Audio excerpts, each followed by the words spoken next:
Здравствуйте, мое имя Мавлюда Махмуджановна. Я представляю женскую организацию Ак-Калфак Новосибирской области. Сегодня мы будем проводить мастер-класс по изготовлению броши тюльпанчик. Размер его приблизительно 3,5 на 7 сантиметров. Приглашаю вас. Необходимые материалы для изготовления данной броши. У меня биконусы зеленого красного цвета, разные размеры. Бусины, точно так же можно и зеленого и красного цвета. Стеклярусы разной длины, разные нарезки. Бисер красный, зеленый. Использую также пайетки. По контуру я использую канитель. Канитель жесткую, для того, чтобы можно было фиксировать. Необходим также фетр, картон, кусачки для того, чтобы отрезать нашу канитель, иглы для бисера, карандаш, ножницы. Все элементы пришиваю, используя леску. Почему использую леску? Потому что она дает возможность скрыть всякие огрехи, какие у нас возникают.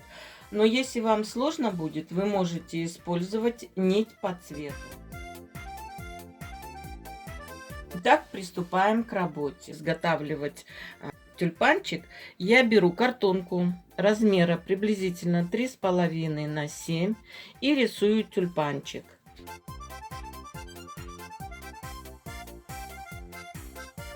Далее берем ножницы и вырезаем тюльпанчик по контуру общему.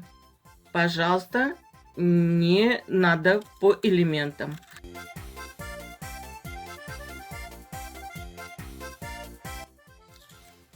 Прикладываю и обрисовываю. Чашу поэлементно вырезать, приложить,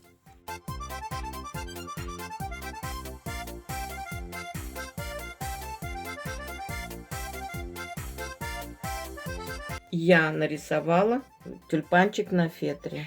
Теперь берем канитель жесткую. Не надо ее всю. Мы по чуть-чуть ее начинаем вот так вот растягивать и пришиваем, начиная с листочка, по контуру нашей броши. Поворачиваю к себе, чтобы я видела канитель. И зафиксировала. Вот я не зря сказала, что очень удобно вышивать леской. Не надо делать длинную леску. И даже если вы будете пришивать ниточками, не надо делать длинную ниточку, потому что она обязательно у вас будет путаться. Таким образом, вот я вышила контур, если вы обратили внимание, вышила контур самого тюльпанчика и контур лепесточка. А дальше я предлагаю вам вышить стебелечек. Стебелечек, я думаю, очень хорошо у нас получится, если мы будем вышивать стеклярусом. Вышивая его, укладывали по косой. Таким образом мы обозначим, что у нас здесь стебелек. Я вышила стебелечек. Бывают еще такие моменты. Видите, здесь немного другого цвета уголочек. Я взяла стеклярус другого цвета. Можно бисер другого цвета. Вот здесь вот уголочек закрыть. Если бы у меня здесь уголочек тоже остался, я бы его тоже таким же образом закрыла. Следующий этап. Я обычно всегда просматриваю цветовую гамму. Сейчас мы будем делать с вами лепесточки. У меня есть несколько разновидностей и бисера, и стекляруса, и биконусов. И я бы хотела как бы посмотреть, какой бы мне подошел точно. Что я для этого делаю? Я беру, выкладываю несколько крупных биконусов. Видите? Несколько крупных. Можно пришивать не обязательно хаотично. Если вы хотели бы что-то подчеркнуть, например, да, направление, вот можно будет вот таким образом как-то обозначить у нас вот эти вот биконусы. Таким образом, вот я начинаю формировать свой лепесточек. Могу взять 2 бисеринки, например, так как они по цветовой гамме мне подходят, и пришиваю их на расстоянии 2 бисеринок. И могу прихватить теперь шестигранник, например, или еще раз тот же биконус могу прихватить и посадить его вот таким образом. Вот видите, да?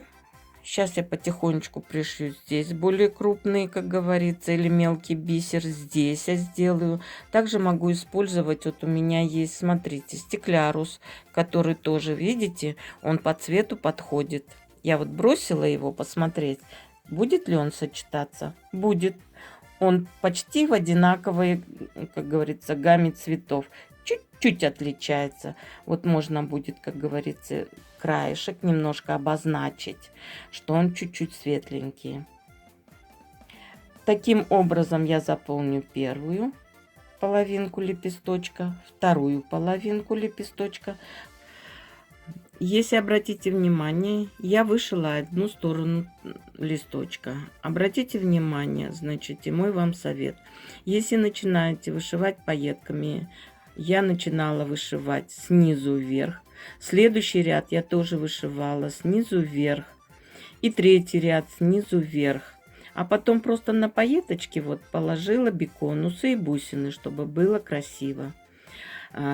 Эта часть листа у меня более светлая, а внутренняя часть более темная. Если обратите внимание, есть такие нюансы. Вот здесь вот у меня небольшие прогалины есть, ну как будто бы виден фетр. Если я не хочу, чтобы он был виден, я могу бисером темного цвета здесь закрыть. Таким образом, каким образом я вышила эту сторону листочка, будем вышивать и вторую сторону листочка. Обратите внимание, я закончила и второй листочек. И в этом лепесточке середину обозначила, и в этом бисером середину обозначила. Покажу вам еще раз, как я делаю закрепку. Значит, просто с обратной стороны я несколько раз прошиваю лесочку и делаю узелочек. Все, закрепочка готова. Обрезаю. Так, вырезаем по контуру наш тюльпанчик. Вырезала тюльпанчик по контуру. Теперь мы его берем, прикладываем к следующему фетру, берем второй кусочек, обводим контур этого фетра нижнего и также его по контуру вырезаем. Я продела, переворачиваю на обратную сторону. Смотрите, продела, вот показываю вам. Неправильно продела, видите? Если я сейчас прикреплю и заклею, то у меня застежка получилась наоборот. Надо всегда проверять. Снимаю опять все это и продеваю в обратную сторону. Все, теперь я проверила, видите, застежка правильно. После этого я беру клей Момент Кристалл прозрачный, универсальный. И проделываю такую манипуляцию. Обязательно чуть-чуть капельки в точечки делаю. Для того, чтобы оно проклеилось у меня там к фетру. Приклеиваю свою жесткую основу для жесткости картон. Так. Наношу клей на картон. И приклеиваю уже свою основу. Вот так, чтобы у меня было совмещение. Посмотрите. И здесь просматриваю. Видите, тоже все аккуратненько, все совмещено. И оставляю на несколько минут для того, чтобы у меня все это прихватилось. Но не забываю пальчиками чуть-чуть прижать. Вам покажу, как обработать край, для того, чтобы он был очень красивый. А канитель серебряного цвета я сделала. Значит, край я могу обшить тоже. Видите, у меня бисер какой? Серебристого цвета, чтобы он не резонировал. Брошь уже готова, но я...